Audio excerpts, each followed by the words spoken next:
परम टीवी देखने वाले सारे व्यूअर्स को प्यार भरी सत श्री अकाल। अपनी इस नई सीरीज़ बी फॉर बॉडी में हम आप सबका स्वागत करते हैं। जैसा कि आप सब जानते हैं कि परम टीवी अपने व्यूअर्स की ऑल राउंड डेवलपमेंट पे फोकस करता है। हम चाहते हैं कि हमारे सारे व्यूअर्स फिज़िकली और मेंटली दोनों तरह से हेल्दी हों। हम कोशिश करेंगे कि अपने शहर के जाने माने थेरेपिस्ट, डॉक्टर्स और स्पेशलिस्ट के साथ हम आपको रूबरू करा सकें। तो इसी सीरीज़ में हम आज आपको मिलवा रहे हैं लुधियाना के जाने माने डॉक्टर प्रीति अरोड़ा जी से। डॉक्टर प्रीति, नमस्कार। नमस्कार जी। पहले तो आपका बहुत बहुत स्वागत है हमारे इस चैनल में। Thank you so much. अपनी इस सीरीज़ बी फॉर बॉडी में आप हमारे दर्शकों को पहले सबसे पहले अपने बारे में बताइए ताकि वो आपको अच्छे से जान सके। थैंक यू रजनी जी, और परम टीवी देखने वाले सभी व्यूअर्स को मेरा प्यार भरा नमस्कार। मेरा नाम डॉक्टर प्रीति अरोड़ा है और मैं एक आयुर्वेदिक स्पेशलिस्ट हूँ। जैसे कि आप लोग जानते हैं आयुर्वेद में आजकल बहुत ज़्यादा है, तो मेरी अपनी जो डिग्री रही है वो BMS की है और जो कंबाइंड मेडिकल एंट्रेंस टेस्ट के थ्रू सिलेक्शन होता है और 5 इयर्स का ये कोर्स होता है। उसके बाद मैंने हाउस जॉब किया और उसके बाद मैंने MD किया पंचकर्मा में, और ये सारी मेरी पढ़ाई जो है कानपुर यूनिवर्सिटी से हुई है।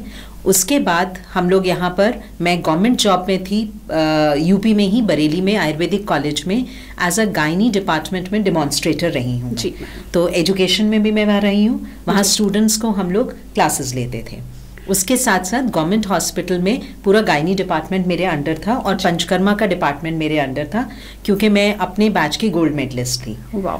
और उसके बाद हम लोगों ने वहाँ से मन था, मेरे हस्बैंड भी जो हैं वो भी एक आयुर्वेदिक स्पेशलिस्ट हैं, हम लोग गवर्नमेंट जॉब में कुछ टाइम काम करा, तो उसके बाद हमारा मन था कि हम प्योर आयुर्वेदिक प्रैक्टिस में आए। मैं जिस फैमिली से बिलोंग करती हूँ वो भी पूरी एक मेडिकल बैकग्राउंड की है। मेरे फादर इन लॉ 1965 बैच के एलोपैथिक थे और आगरा से उन्होंने किया था। उनकी बरेली में 3 क्लिनिक्स थी, लेकिन हम दोनों का एक विजन था कि हमने कुछ आयुर्वेद में नया करना है और इस पैथी को ऊपर लेकर आना है। जी मैम। तो इस विचार के साथ और अपनी इस विजन को लेकर हम लोगों ने वहाँ से शिफ्ट किया। यहाँ जॉब के लिए हम लोग आए। डॉक्टर सुनीत को यहाँ पर जॉब का एक ऑफर था, हमने यहाँ शिफ्ट करा 25 इयर्स बैक। और 25 साल पहले हमने लुधियाना में आकर पंजाब का सबसे पहला, जितना मेरी नॉलेज में है, लुधियाना का तो था ही था, शायद पंजाब का भी सबसे पहला आयुर्वेदिक पंचकर्मा सेंटर यहाँ पर इस्टेब्लिश किया था। और तब से अब तक की हमारी जर्नी पूरी आयुर्वेद का साथ रही है और इसमें हमने बहुत काम किया जो आगे हम अपने व्यूअर्स के साथ, आपके साथ मैं शेयर करूँ। जी मैडम, बिल्कुल। और आपकी जर्नी जो है बहुत खूबसूरत है और हम चाहेंगे कि इसी में से कुछ लेके हम अपने व्यूअर्स तक भी पहुँचाए। तो जिस तरह से आपने अभी कहा कि आयुर्वेदा, तो मैं ये जानना चाहूँगी या व्यूअर्स भी ये जानना चाहेंगे कि व्हाट इज़ आयुर्वेदा? आप आयुर्वेदा से क्या समझते हैं? बहुत बढ़िया रजनी जी। आयुर्वेदा वर्ड जो है, अगर इसे हम ब्रेक करें तो 2 वर्ड से बना है, आयु और वेद। आयु मीन्स लाइफ और वेद मीन्स द साइंस। तो हम ये कह सकते हैं the science of life is Ayurveda. तो हम आयुर्वेद हमें ये बताता है कि अपना जीवन हमें किस तरीके से जीना चाहिए ताकि हम अपना एक हेल्थ मेंटेन कर सकें और जो परमात्मा ने हमें ये शरीर दिया है उसको हम एक लंबे समय तक निरोगी रख सकें, स्वस्थ रख सकें, and we age gracefully. This is Ayurveda. Ayurveda तो मैम आपने बहुत अच्छे से डिस्क्राइब कर दिया।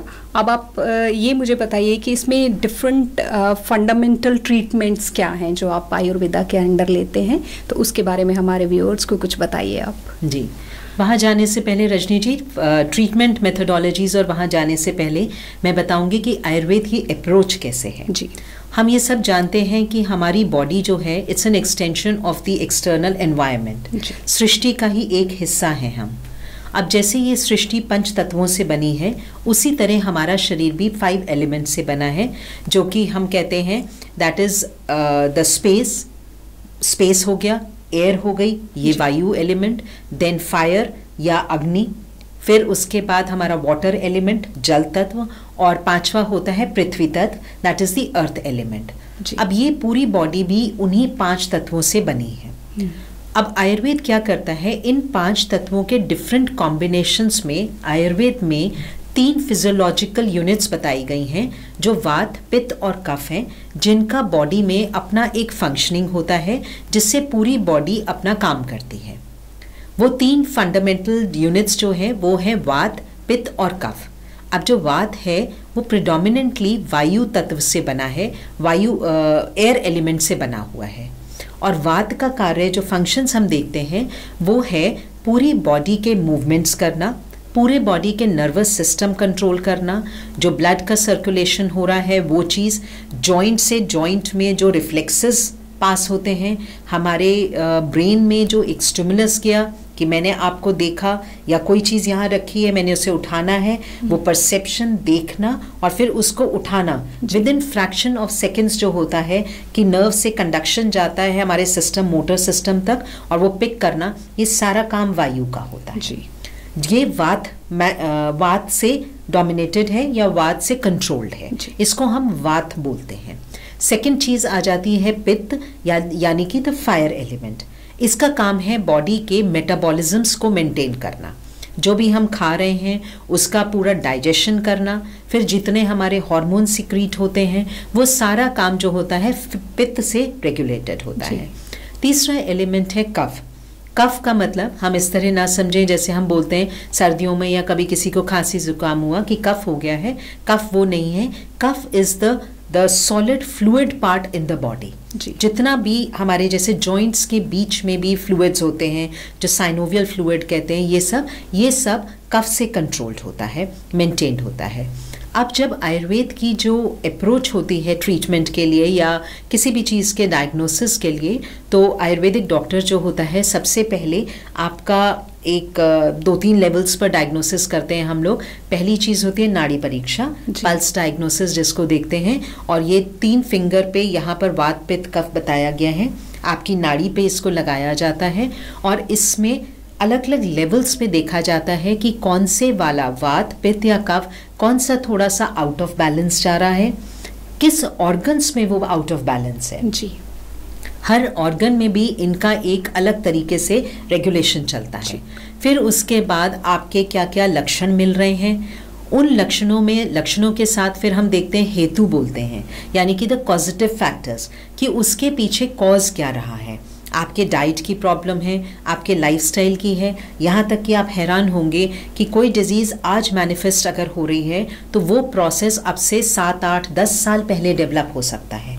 या कई बार क्या होता है वो चाइल्डहुड में कोई ऐसा प्रॉब्लम बनी होती है जो हमने नज़रअंदाज कर दी हो और वो फिर थोड़े टाइम के बाद 10-15 साल के बाद मैनिफेस्ट करती है। तो हम इसलिए जो पॉजिटिव फैक्टर्स हैं जिन्हें आयुर्वेद में हेतु कहते हैं वो बहुत ध्यान से देखते हैं। ये करने के बाद फिर आपकी बॉडी टाइप के हिसाब से, जो कि मैंने जैसे बताया आपको वात, पित्त, कफ के बेसिस पे ही बॉडी टाइप होती है, उस बेसिस पर कुछ जड़ी बूटियों के कॉम्बिनेशंस लिए जाते हैं और वो दिए जाते हैं और उनसे कुछ जिनको आप चाहे मेडिसिन कह लीजिए या कॉम्बिनेशंस बनाए जाते हैं जो आपके 5 एलिमेंट्स को बैलेंस में रहती हैं। So this is how we take the approach of the Ayurvedic treatment. जी मैम, बहुत अच्छा आपने एक्सप्लेन किया।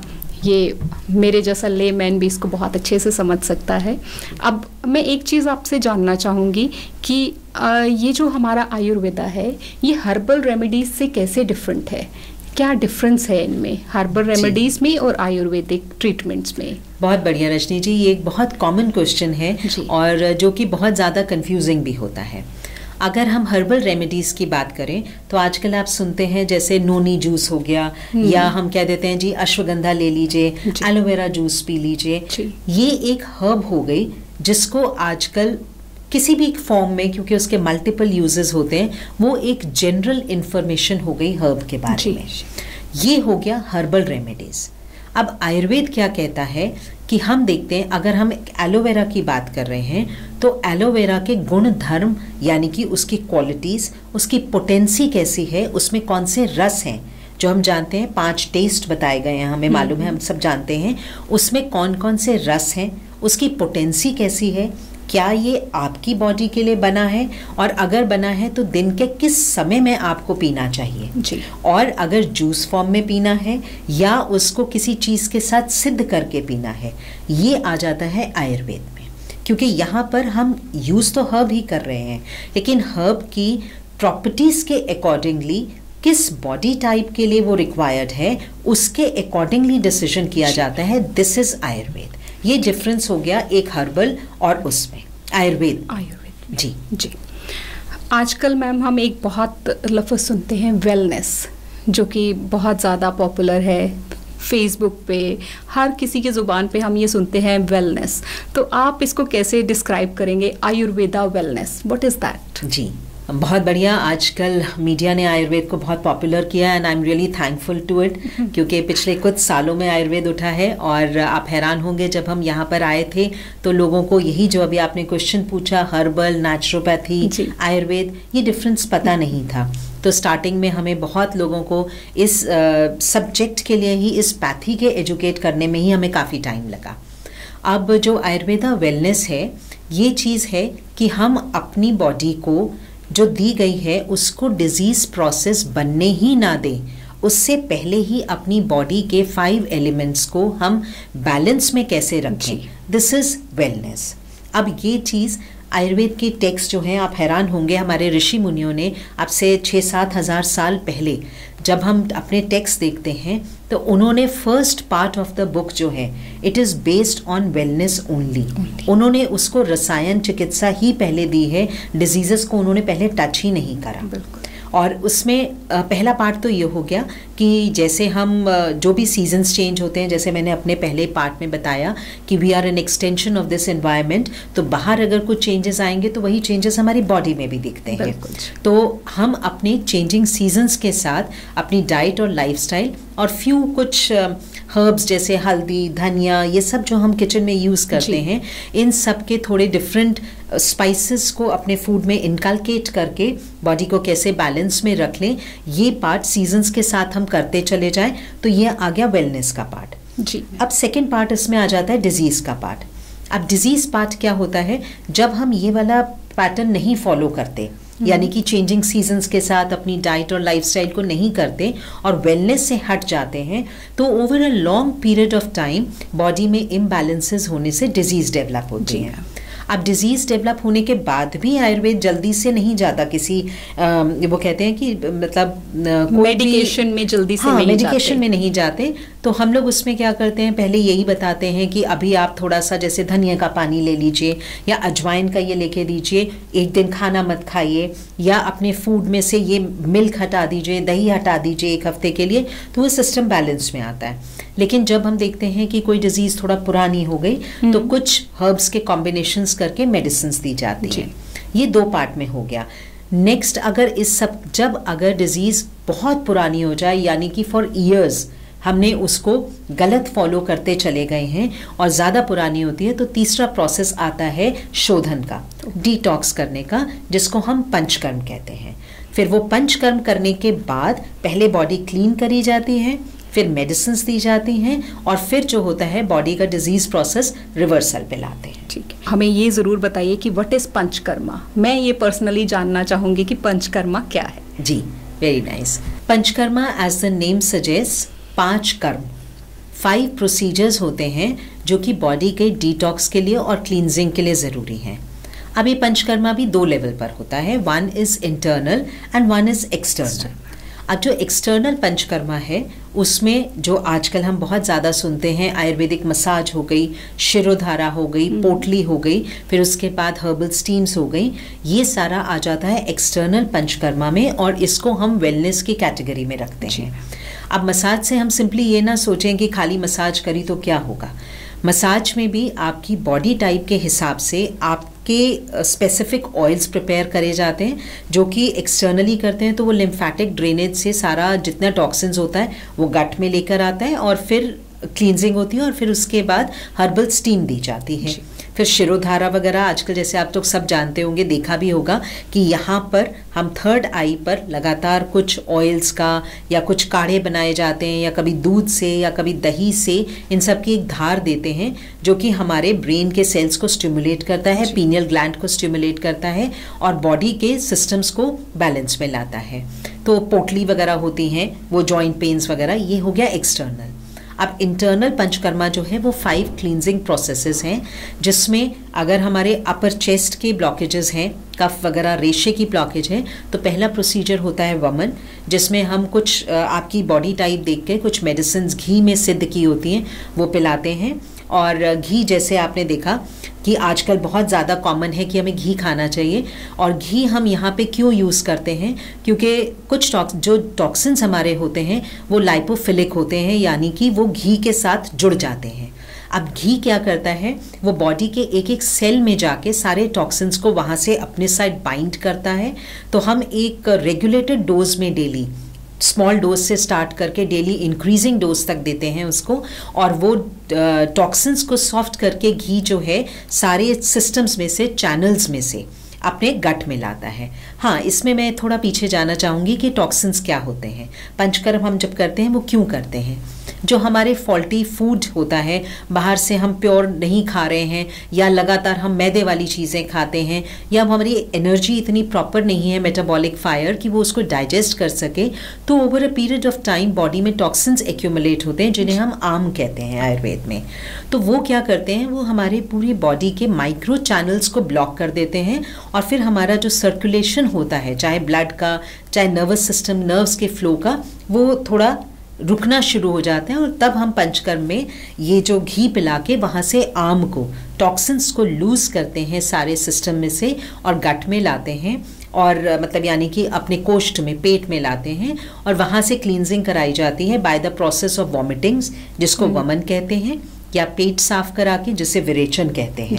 तो ये पेट से साफ होते हैं। तीसरा प्रोसेस होता है, हम नाक में कुछ ऑयल्स, कुछ मेडिसिन्स वगैरह डाली जाती हैं, क्योंकि नाक में वैस्कुलरिटी काफ़ी होती है, ब्लड फ्लो ज़्यादा होता है, तो वो यहाँ से एब्जॉर्ब अच्छा होती हैं, और बॉडी के सिस्टम में, बॉडी में अच्छा एब्जॉर्प्शन हो पाता है। चौथा प्रोसीजर होता है बस्ती चिकित्सा, यानी कि मेडिकेटेड एनीमास। वो भी 2 तरह से होते हैं, वन इज़ द क्लींजिंग एनीमास, और दूसरे होते हैं जो कि नरिशिंग एनीमास होते हैं, ये होता है। और 5वां प्रोसीजर रक्तमोक्षण, यानी कि ब्लड लेटिंग।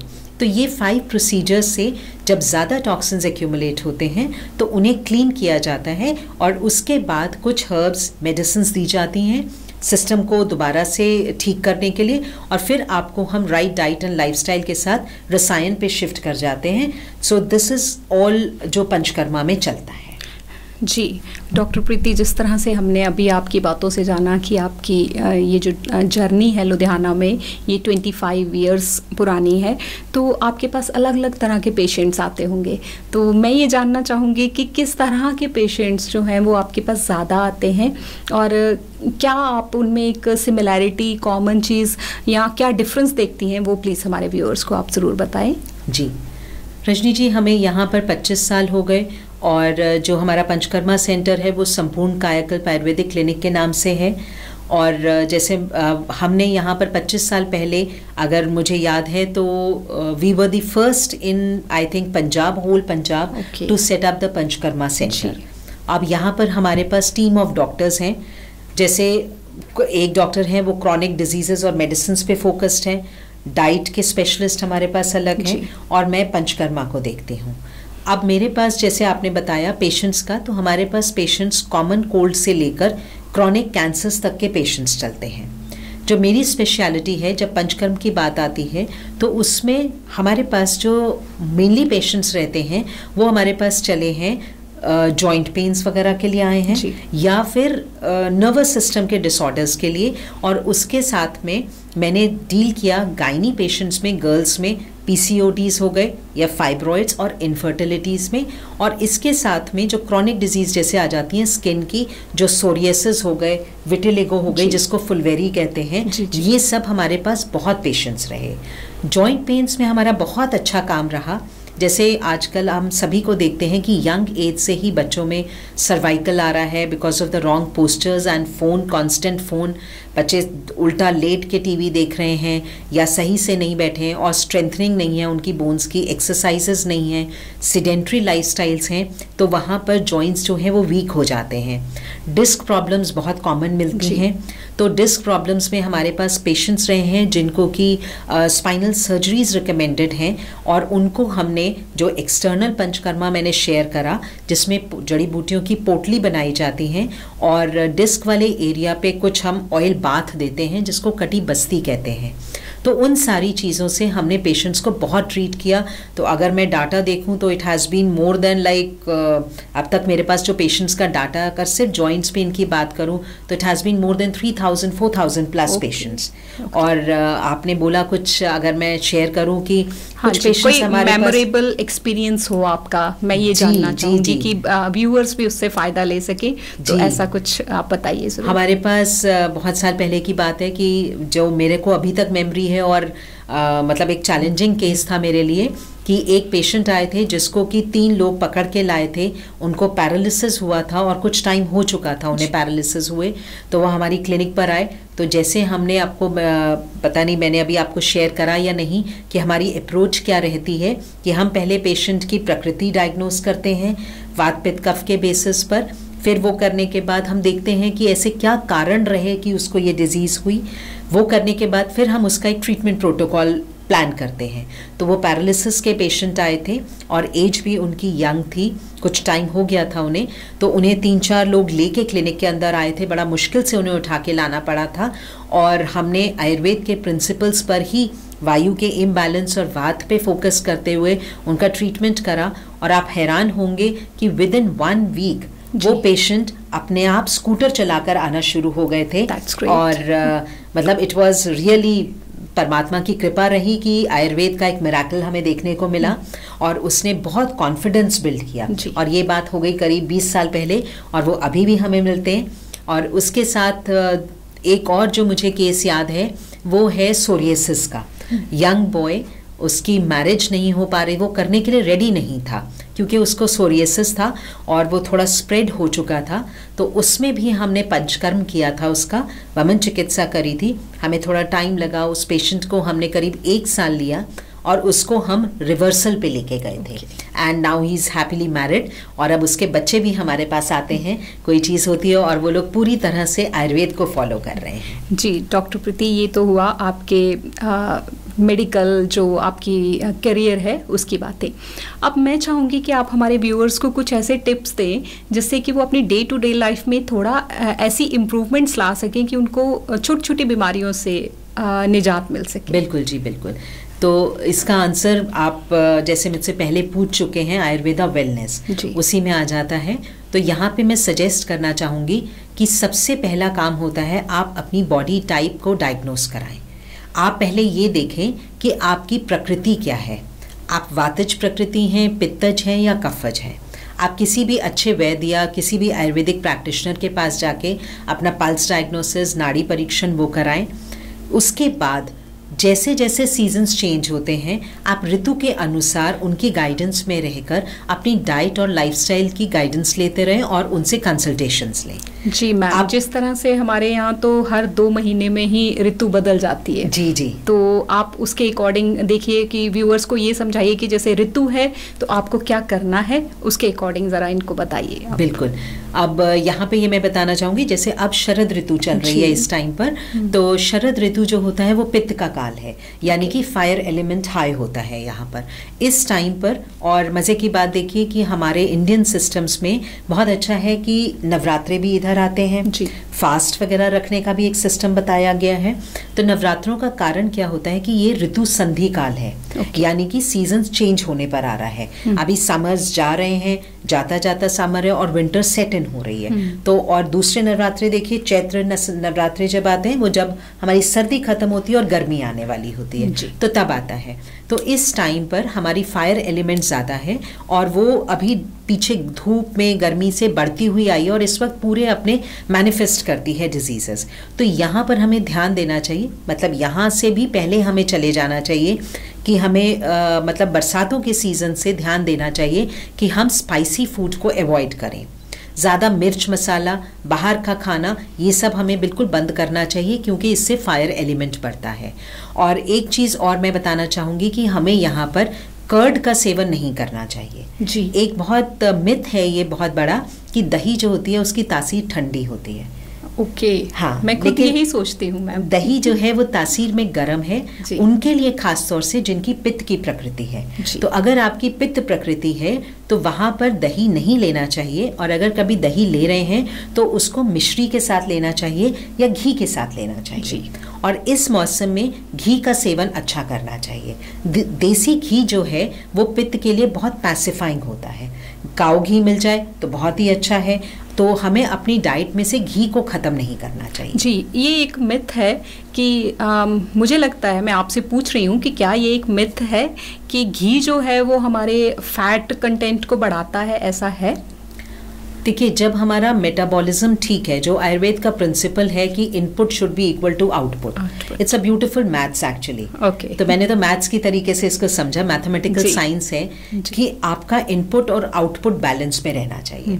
अगर आप घी खा रहे हैं, खाइए, और आप एक्टिव हैं, दिन भर आपकी फिजिकल एक्टिविटी भी है, आप रेस्टफुल नहीं हैं बहुत ज़्यादा, तो वो घी आपके लिए अमृत है जी। क्योंकि वो आपके सारे सिस्टम्स को, आपके टिश्यूज़ को नरिश करेगा और सेल्स की रिजिडिटी बना के रखेगा और एजिंग को प्रिवेंट करेगा। यहाँ तक कि रजनी जी, जितना प्री मेच्योर ग्रेइंग हमें मिलता है वो घी की कमी से मिलता है।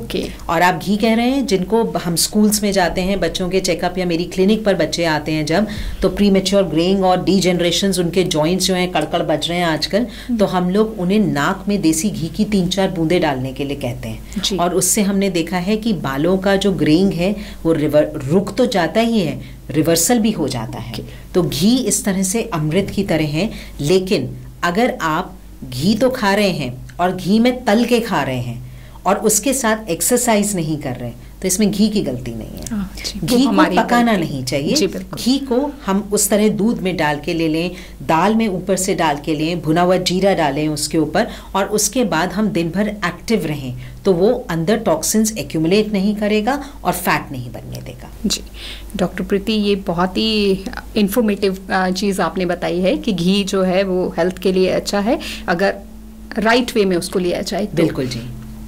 और जैसे आपने पंचकर्म में क्वेश्चन पूछा था, तो उसमें हम लोग अलग अलग मेडिसिन के साथ देसी घी को ही हम सिद्ध करते हैं जी। डिफरेंट टाइप्स ऑफ घी बनाए जाते हैं, और पंचकर्म में हम एक पेशेंट को अप टू 500 ml ऑफ घी पिलाते हैं इन 1 वीक। और उसमें हमने केसेस देखे हैं जिनके कि कई बार पेशेंट्स आते हैं, कोलेस्ट्रॉल बढ़ा हुआ है या कुछ है, वो रिपोर्ट्स रिवर्सल हो जाती हैं, उनके लिवर फंक्शंस ठीक आ जाते हैं। डॉक्टर प्रीति, जिस तरह से हम जानते हैं कि कई सारे हर्बल प्रोडक्ट्स जो हैं वो मार्केट में अवेलेबल हैं, और आपके प्रोफाइल में भी मेंशन था स्का प्रोडक्ट्स के बारे में, तो आप मुझे बताइए कि हम प्योर आयुर्वेदिक प्रोडक्ट्स को किस तरह से जज कर सकते हैं, कैसे हम उनका पता लगा सकते हैं? रजनी जी, आपने स्का का नाम लिया, तो मैं इसकी जर्नी आपको, ये कैसे स्टार्ट हुआ, ये मैं आपसे शेयर करूंगी। ये मेरे बहुत दिल के करीब है। जब हमारे पास कुछ स्किन के केसेस, मेरे पास पेशेंट्स रहे, चाहे सोरियासिस के रहे, एक्जिमास के रहे या जो भी रहे, तो जब हमने उनको आयुर्वेदिक लेप बना के, जड़ी बूटियों के लेप और उन सब के साथ ट्रीटमेंट करा, तो उनकी एक रिक्वायरमेंट आई कि अब हमें डेली यूज़ के लिए भी आप ऐसी कोई चीज़ दे दीजिए जो कि केमिकल फ्री हो और हमारी बॉडी के लिए सूट करती हो, जिससे हमें बॉडी में रिलीफ मिला। पहला पार्ट वहाँ पे हुआ, नीड बेस वहाँ से जागनी शुरू हुई कि मुझे उनके लिए बनाना है।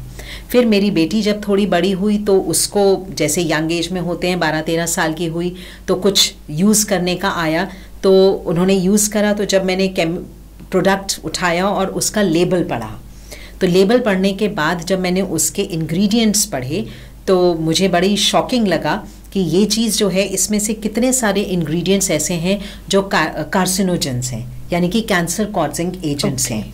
अगर हम कभी लेबल पढ़ के, अब तो थैंक्स टू गूगल कि हमें सब कुछ मिल जाता है, आप पढ़ के देखेंगे तो उसमें बहुत मेंशन होता है। तो मुझे ये लगा कि ये जो है, अगर हम कोई चीज़ खाते हैं तो वो तो पहले हमारा लिवर जो इतना स्ट्रांग है वो पहले उसको जाके चेक करता है कि कौन सा सिस्टम में भेजना है, कौन से को बाहर निकाल देना है। लेकिन जो हम स्किन पे लगा रहे हैं वो डायरेक्ट हमारे ब्लड में जाता है जी। तो ब्लड सर्कुलेशन में जाके वो पूरे सिस्टम में चला गया, तो वहाँ लिवर की फिल्टरिंग भी ख़त्म हो गई। तो मुझे ये लगा कि ये तो जब हम अप्लाई कर रहे हैं तो वो तो मैं कितने सारे केमिकल्स और पेट्रोलियम बेस्ड प्रोडक्ट्स स्किन के अंदर डायरेक्ट दे रही हूँ, यानी कि पेट्रोलियम जेली ग्रीस जो हो गई वो हमारी बॉडी के अंदर जा रही है। तो इस थॉट के साथ ये मेरा सफ़र इस यहाँ से आप कह सकते हैं कि this scar was born, the baby scar was born. फिर इसके पेशेंट्स की रिक्वायरमेंट रही तो ये मैंने थोड़ा थोड़ा डेवलप करना शुरू करा by using simple ghee and तेल। इन चीज़ों से प्रोडक्ट्स बने, कुछ जड़ी बूटियों के काढ़े बना के फेस वॉशेस बनाए गए, फिर क्रीम्स डेवलप करी गई, लिप बाम्स डेवलप हुए और इस तरह जर्नी चलनी शुरू हुई। और आज स्का जो है अपने एक फुल फॉर्म पे है, उसको मैं थोड़ा सा एक कमर्शियल भी कह सकते हैं, लेकिन हाँ सिर्फ मेरी अपने संपूर्ण कायाकल्प पे ही अवेलेबल रहा ये। तो ये इस तरह से प्रोडक्ट्स डेवलप हुए बिकॉज मेरे अपने ही पेशेंट्स की रिक्वायरमेंट बहुत रही। ठीक है जी डॉक्टर प्रीति, आपने प्रोडक्ट्स के बारे में बताया, तो आजकल जो मार्केट है that is full of products, तो आप कैसे हम उसको जज कैसे कर सकते हैं कि कौन सा जेन्युइन प्रोडक्ट है, उसकी मतलब क्या वेरिफिकेशन का क्या इशू रहता है, आप वो बताइए। देखिए आयुर्वेद, आजकल मीडिया ने आयुर्वेद को सब जगह लगाया हुआ है, आयुर्वेद बहुत पॉपुलर है। तो अब आप प्रोडक्ट को कैसे पहचानें, और बड़ा आसान होता है, आयुर्वेद का नाम लिखते हैं तो बहुत जल्दी सेल हो जाता है वो प्रोडक्ट। पहचानने का मेथड है, सबसे पहला चीज़ तो एक काम करें, आप उसका लेबल पढ़ना शुरू करें जी। लेबल को ज़रूर पढ़ें।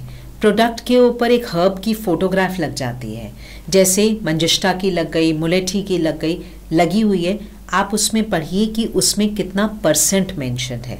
मेरे पास एक प्रोडक्ट आया, बहुत अच्छे ब्रांड का प्रोडक्ट था, वो लिया, देखा, तो उसका जब हमने लेबल पढ़ा, बाहर बहुत बड़ी हर्ब्स की फ़ोटो बनी हुई है, लेबल पढ़ा तो उसमें it was only I suppose 0.4% उसमें सिर्फ वो हर्ब थी, बाकी जो लिस्ट थी वो सारे केमिकल्स की थी। तो आप देखिए 96% उसमें पेट्रोलियम बेस्ड प्रोडक्ट्स थे, ग्रीस थी, और सिर्फ 0.4% उसमें हर्ब थी, और प्रोडक्ट के बाहर लेबल बहुत बड़ा बड़ा हर्ब का बना हुआ था जी। तो यहाँ से ये चीज़ पहचानिए।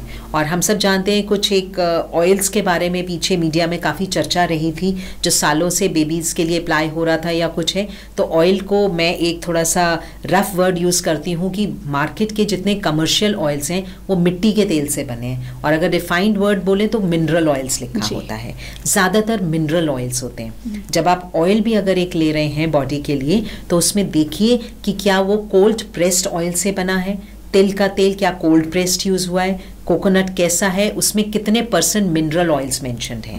तो लेबल पढ़ने से ही हमें बहुत कुछ पता चल जाता है कि इस प्रोडक्ट में कितना परसेंट हर्ब या हर्बल इंग्रेडिएंट्स हैं इसमें, और बाकी क्या केमिकल्स हैं जी। तो ये अपने बच्चों को, मतलब कुछ खाने के पहले भी मैं तो हमेशा ये सजेस्ट करती हूँ कि हम अपने बच्चों को ये जागरूक करें कि आप चाहे खाने की चीज़ ले रहे हैं या बॉडी पे एप्लीकेशन की चीज़ ले रहे हैं, चाहे आप इम्पोर्टेड स्टफ यूज़ कर रहे हैं, always read the label first, be very clear with what you are putting on the body, चाहे आप उसे मुंह के थ्रू खाने में ले जा रहे हैं या स्किन पे अप्लाई कर रहे हैं, बिकॉज आई बिलीव, और एक मैं टैगलाइन भी देती हूँ, our skin also eats. Okay, तो इसलिए हमेशा इस चीज़ का ध्यान रखें जी। डॉक्टर प्रीति, आपने बच्चों का नाम लिया, तो लास्ट में मैं चाहूँगी कि आप बच्चों के लिए एक छोटा सा संदेश दे दें, हमारे बच्चों के लिए, कि वो उनको किस तरह से वो अपनी लाइफ को छोटी सी एज में बैलेंस कर सकते हैं, ताकि आगे जाके उनको ये बीमारियों का सामना कम से कम करना पड़े। ठीक है जी, बहुत बढ़िया चीज़ है, क्योंकि हमारे बच्चे ही आगे के नागरिक हैं, उन्होंने पूरी कंट्री संभालनी है, तो उनकी हेल्थ तो बहुत इम्पॉर्टेंट है और उन्होंने हेल्दी रहना है। तो मैं यहाँ से शुरू करना चाहूँगी 2 लेवल पर। पहली चीज़ है छोटे बच्चे, वहाँ पेरेंट्स के लिए मैं मैसेज देना चाहूँगी कि बच्चों को खाने पीने में बहुत ध्यान दें, मदर्स अपनी फीड का बहुत ध्यान दें, और फीड का ध्यान देते वक्त अपने खाने पे पहले ध्यान दें, क्योंकि आपके मिल्क के थ्रू ही बच्चा नरिश हो रहा है। बच्चा जो है कुछ टाइम तक वो बहुत नेचर के साथ चलता है, जब उसको बीमार है तो उसकी बॉडी को रेस्ट दे दीजिए। उसको अगर वो खाना कुछ टाइम के लिए नहीं खा रहा तो उसे ज़बरदस्ती आप फोर्स मत कीजिए कि इसे 4-5 घंटे हो गए, इसने दूध भी नहीं पिया। घबराइए मत, बच्चा नेचुरली अपनी बॉडी को बैलेंस में लाके अपने आप खाना मांगेगा। अगर दूध रेशा हो रहा है, उसको खांसी जुकाम है, तो कुछ टाइम के लिए दूध रोक दीजिए। सुबह के वक्त उसे कफ काल में दूध मत दीजिए। उसको कम से कम केमिकल्स पे रखिए, उसे नेचुरली बैलेंस में आने दीजिए। इमीडिएटली आप उसकी बॉडी में एंटीबायोटिक्स एंड केमिकल्स डाल के सप्रेस मत कीजिए उसको। सेकेंड लेवल पे जो स्कूल गोइंग बच्चे हैं, कई बार मैंने देखा है कि बच्चों को सुबह उनको दूध पी के हेल्दी फील नहीं होता, वो थोड़ा ड्राउजी फील करते हैं। मिल्क अपने आप में कंप्लीट फूड है, बिल्कुल ठीक है, लेकिन अगर बच्चे को सुबह वो सूट नहीं कर रहा तो आप उसे शाम को दीजिए, या कभी उसे आप सिद्ध कर दीजिए, जैसे हल्दी के साथ काली मिर्च डाल दीजिए। इन चीज़ों के साथ आप उसे दे सकते हैं, या सीज़न के अकॉर्डिंगली डिफरेंट चीज़ें उसमें हम डाल के उसको सिद्ध कर सकते हैं और वो दूध हम पी सकते हैं। थर्ड लेवल पे जो हमारे एडोलेसेंट्स हैं, जो टीनेजर्स आ जाते हैं, उनको ये बहुत ज़रूरी है कि वो सेडेंट्री ना रहें, अपना एक्टिव लाइफस्टाइल रखें, स्पोर्ट्स और एक्टिविटीज़ में जितना हो सकता है रहें, स्ट्रेस से जितना बच सकें वो करें। स्ट्रेस आज आपको दिख रहा है कि एग्ज़ाम है, जब वो पास हो जाएगा तब आपको वो जो डैमेज दे जाएगा अपनी बॉडी के लिए, वो रिवर्स करना बहुत मुश्किल होगा। Stress is the biggest culprit for all the diseases in the bodies. So youngsters, life में आपकी अपने जीवन से ज़्यादा कुछ इम्पॉर्टेंट नहीं है। उस परमात्मा का शुक्राना हमेशा रखिए जिसने आपको ये शरीर दिया और आपको इस धरती पे भेजा है। उसके लिए आप इसको रूइन मत कीजिए। एक्टिव रहिए, हैप्पी रहिए, मस्त रहिए। बहुत प्यारा जीवन है, उसका हमेशा धन्यवाद रखिए। और यंगस्टर्स को मैं ये कहूँगी, बाहर का खाना जो फूड होता है, जितना मैदा बेस्ड प्रोडक्ट्स हैं उन्हें अवॉइड करें। जितना हो सकता है घर का बना हुआ फ्रेश कुक्ड फूड पे ही रहें, ताज़ा बना खाएं, फ्रोज़न फूड्स को अवॉइड करें। और क्योंकि जितना लाइव फूड होगा, जो आप खाएंगे, लाइव फूड आपकी बॉडी के साथ कंपैटिबल है। पैक्ड फूड्स जितने की पैकेट्स आते हैं उनको बहुत मिनिमम करें। अपना आपका कुछ खाने का मन है, आप फ्रूट्स खाएं, वहाँ से अपना लें, घर की दाल सब्जी खाएं, आपको सारा न्यूट्रिशन मिलेगा। इंडियन थाली इतनी अच्छी है कि उसमें सारे 6 रस पूरे आ जाते हैं, ऑल टेस्ट आते हैं। और अब तो WHO ने भी इंडियन थाली को बोला it is the best nutritious food बताया गया है। तो अपने इन चीज़ों को, घर के खाने की वैल्यू करें, बाहर का खाना बहुत लिमिटेड कर दीजिए। डॉक्टर प्रीति, एक मैं आपसे जानना चाहूँगी कि संपूर्ण कायाकल्प जो है, वहाँ पे पेशेंट्स आपको कैसे कांटेक्ट कर सकते हैं वहाँ आने के लिए, ये हमारे व्यूअर्स को आप ज़रूर बताइए। जी, संपूर्ण कायाकल्प जैसे मैंने आपको शेयर करा, ये आयुर्वेदिक पंचकर्मा क्लिनिक है और ये BRS नगर B ब्लॉक में है। यहाँ पर टीम ऑफ डॉक्टर्स है और हम आयुर्वेदिक के प्रिंसिपल्स पे ही यहाँ अप्रोच रखते हैं। और जैसे मैंने शेयर करा, यहाँ पे मेडिसिन के लिए अलग है, पंचकर्मा अलग है, डाइट एंड लाइफस्टाइल कंसल्टेंट अलग है, और इसके साथ साथ हमारे यहाँ पे काउंसलिंग्स भी होती हैं, क्योंकि हम होलिस्टिक अप्रोच लेके चलते हैं कि अगर हमें शरीर को देखना है तो हमें पहले ये भी देखना पड़ता है कि आपका मन कैसे है, क्योंकि मन और शरीर दोनों एक दूसरे के साथ रिलेटेड हैं। और अगर कोई मुझे कांटेक्ट करना चाहेंगे तो आप इसमें हमारे इंटरव्यू में स्ट्रिप में भी आएगा नंबर, अदरवाइज़ आप नंबर नोट कर सकते हैं 9216220077। आप इस पे कॉल करके कांटेक्ट कर सकते हैं और अपॉइंटमेंट ले सकते हैं आने के लिए। एड्रेस है 426B ब्लॉक, BRS नगर, लुधियाना, जो कि यहाँ सिंह सभा गुरुद्वारा जो है E ब्लॉक का बिल्कुल उसके सामने अंदर जाके पड़ता है। तो हमारे क्लिनिक के टाइमिंग्स हैं, सुबह 8:30 बजे सेंटर ओपन होता है और डॉक्टर साहब वहाँ पे मिलते हैं। हम तीनों जो टीम आती है वो सुबह 9:30 बजे से लेकर दोपहर के 2 बजे तक, फिर बीच में 2 घंटे का ब्रेक है और उसके बाद शाम को 8 बजे तक अवेलेबल होते हैं। आप गिवन नंबर जो मैंने आपको शेयर करा उस पर कॉल करके अपॉइंटमेंट ले सकते हैं। एक ऑल्टरनेट नंबर और है, लैंडलाइन 0161-502-8269। तो आप यहाँ पे दोनों नंबर्स में से किसी पे भी कॉल करके आप कॉन्टैक्ट कर सकते हैं। हमारे पास जो है वो छोटे बच्चों की खांसी जुकाम बुखार से लेकर अगर आपके chronic diseases up to cancer, वहाँ तक के लिए हर चीज़ के लिए हम लोग ट्रीटमेंट पे फोकस करते हैं।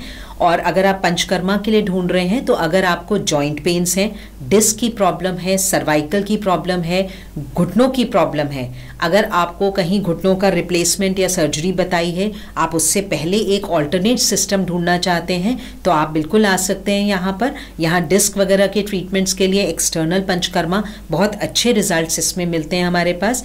फिर अगर आप यहाँ पर गर्ल्स जो हैं, कुछ पीसीओडी बहुत कॉमन है आजकल, फाइब्रॉइड्स मिल रहे हैं, या पीरियड्स की कोई प्रॉब्लम है, तो उसके लिए भी यंग गर्ल्स आ सकती हैं जो अभी हार्मोन सिस्टम्स पे नहीं जाना चाहते, वो हैं। इनफर्टिलिटीज़ के लिए भी आ सकते हैं। स्किन की क्रॉनिक प्रॉब्लम्स जैसे सोरियासिस, विटिलिगो यानी कि फुलवेरी, एक्जिमा, ये सब चीज़ें वहाँ पे प्रॉब्लम्स आती हैं। या लेडीज़ में पिगमेंटेशन मिल रहा है, गर्ल्स में एक्ने मिलते हैं, क्रॉनिक डैंड्रफ है, हेयर फॉल है, या बीच में हेयर फॉल के साथ साथ आपको बीच में पैचेस आ रहे हैं, बॉल्ड पैचेस, तो वो बहुत अच्छा काम है इस चीज़ में, आयुर्वेद में बहुत अच्छे उसके रिजल्ट्स हैं।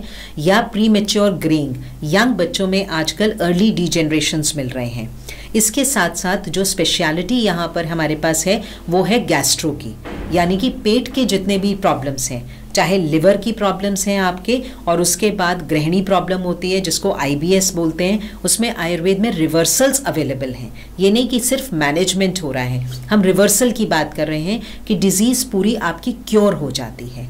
वो चीज़ों के लिए आप यहाँ पर बिल्कुल कांटेक्ट कर सकते हैं ऑन द गिवन नंबर्स। जी डॉक्टर प्रीति, जिस तरह से हम जानते हैं कि आजकल गैस एंड एसिडिटी हर छोटे से छोटे बच्चे से लेके बड़े से बड़े को परेशान करती है, तो उसके लिए भी वो आपसे कांटेक्ट कर सकते हैं। और एक और पॉइंट मैं यहाँ बताना चाहूँगी काउंसलिंग के लिए, क्योंकि यंग बच्चों की अगर बात हो रही है तो हमारे यहाँ पर माइंड काउंसलिंग्स भी अवेलेबल हैं, उसके लिए भी आप लोग कॉन्टैक्ट कर सकते हैं। और उसमें आपका देख के कि आपको कैसा सिस्टम रिक्वायर्ड है, हमारे पास बहुत ट्रेंड पिछले इतने सालों से लॉट्स ऑफ केसेस हमारे पास ऑनलाइन काउंसलिंग्स भी रहती हैं। अगर किसी को दूर से हैं, उनको आने की दिक्कत है, तो वो कॉन्टैक्ट पे उनको हम लोग फ़ोन पे उनकी ऑनलाइन काउंसलिंग्स होती है। We have patients from abroad also जो ऑनलाइन काउंसलिंग्स लेते हैं। जी बिल्कुल, जिस तरह से ये कहा जाता है कि ट्रीटमेंट जो है वो शरीर से ज़्यादा दिमाग से शुरू होता है, अगर हम उसको एक्सेप्ट करते हैं उस ट्रीटमेंट को दिमाग से, तो वो ज़्यादा इफेक्टिव होता है। तो काउंसलिंग इज़ ऑल्सो दैट, वो एक पार्ट है उसका, उसके लिए भी पेशेंट्स इनके पास कॉन्टेक्ट कर सकते हैं। Thank you so much doctor Preeti. जिस तरह से बच्चों, डॉक्टर ने कहा स्ट्रेस को दूर रखिए, अपना हेल्दी फूड रखिए, घर का बना खाना खाइए, जो आपके घर में, आपकी किचन में आपकी मदर, आपकी दादी माँ बहुत प्यार से स्वाद बना के आपको देती हैं, आप वो खाइए और हेल्दी रहिए। जिस तरह से हम देखते हैं कि डॉक्टर प्रीति ने हर तरह के एस्पेक्ट को छूने की कोशिश की है, उनकी जो जर्नी है वो बहुत वास्ट है। लाइक स्किन पे उन्होंने दिया हमें बच्चों से रिलेटेड कॉजेज़, और बाकी बहुत सारे इश्यूज़ को उन्होंने टच किया। तो मैं ये चाहूँगी कि हमारे व्यूअर्स कमेंट बॉक्स में ये ज़रूर डालें कि वो आगे फ्यूचर में किस जो ये स्ट्रीम है उस पर ज़्यादा बात करना चाहते हैं, ताकि हम डॉक्टर साहब को फिर से कह सकें कि वो फिर से हमारे साथ आएँ, और जो हमारे व्यूअर्स चाहें वो एक बार फिर से हम एक एनलार्ज इंटरव्यू उसके ऊपर कर सकें। बिल्कुल जी, जैसे व्यूअर्स का होगा, it will be a pleasure for me. मैं जितना उनके साथ अपनी नॉलेज शेयर कर सकूं, it will be a blessing for me. Thank you so much. Thank you so much, viewers, for watching this video, and thank you so much, Dr. Preeti, for sharing your valuable time with us. Thank you.